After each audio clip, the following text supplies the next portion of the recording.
Ano pangalan mo? Pangalan ko po, Efren Antonio po. Taga saan ka po? Taga Poblacion Pamplona. Ba't ka po Rizal nagpunta dito para magpa-detox? Anong dating nararamdaman mo? Iyo po, sa heart ko po, Anong nararamdaman mo medyo dyan? talaga nagmamultiplicate yung Palpitate. ano ko po. Oo, multiplicate tapos ano pa?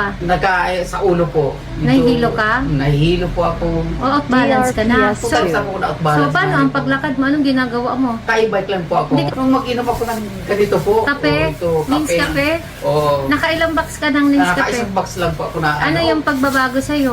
Within 3 days lang po, 4 days lang to, nawala na po yung nararamdaman Palpitation ko. mo? Wala na po. Yung pakiramdam mo, gumaan yung pakiramdam. Ay, opo. Naglalakad ka na ngayon mag-isa. Ay, ganyan po.